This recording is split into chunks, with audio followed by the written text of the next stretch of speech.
you publish books of poems.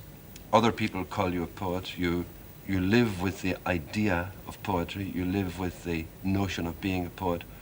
And yet the making of verses, the making of works, occurs in the edges of your life, in your spare time, in your late nights or early mornings.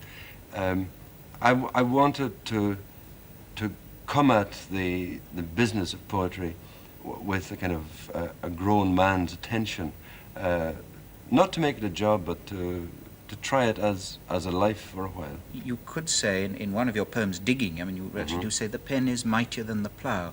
You say, between my finger and my thumb, the squat pen rests, I'll dig with it. Yes. It gives you this kind of tough working man's attitude to poetry, not an aesthetic view at all.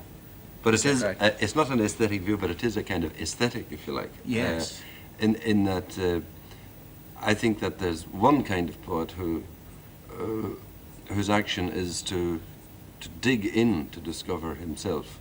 And I think the poems In Death of a Naturalist and a number of other poems are a kind of, you might call, an archaeology of the imagination, you know, digging up the past. Much of your poetry is about landscape, as you say, digging into it, digging down through it.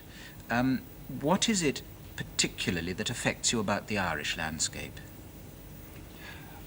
Well, in a sense, it would be better if you told me that. Well, but I'm.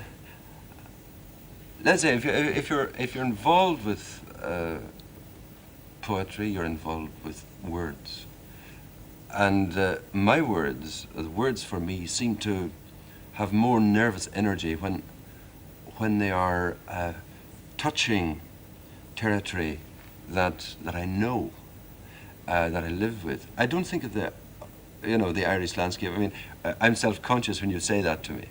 I don't think of it as the Irish landscape. I think of it as a place that I know. It's ordinary, and I can lay my hand on it and know it. And the words come alive and get a kind of personality when they're involved with it for me.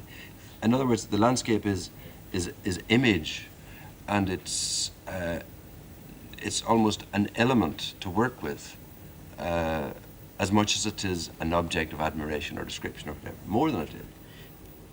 I'd like you very much to describe in a way what particular tensions and conflicts this gives you, being halfway between the ancient Ireland and the much less ancient English influence. When I was getting to an idea of myself, which is offered to you, of course, by your education and your culture, on the one hand, I was going through what any sixth former in the British Isles goes through, if he's involved in the humanities and literature, the whole process of English literature and the classics, the whole post-Renaissance formation. And yet at the same time I was getting through, I suppose, especially the study of Irish literature in the Irish language, Gaelic literature, a sense of another tradition indigenous to the island I was growing up on, and in some ways at odds with this other English culture, English literature. At odds with it because of historical reasons, and when I consciously search, I mean, it's not a thing you should do because you end up being consciously hung up if you look for a tradition. But there are two kind of traditions available. Now the thing to do is, since I began by saying you're a product of both, is to try to marry them, and in a way that's what I'd like to do. But you see, I'm very interested in Irish, early Irish poetry. I worked at translation of a long Middle Irish poem, which in some ways is literally out of the country I grew up in. It's about a mad king called Sweeney who's cursed and turned into a bird. He flies all over Ireland, but he was king of Resharkin in County Antrim.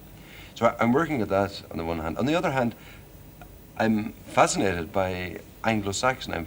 I mean, the noises of the English language, the texture of it, the history of it, that is as stirring an element in my imagination as the Irish experience.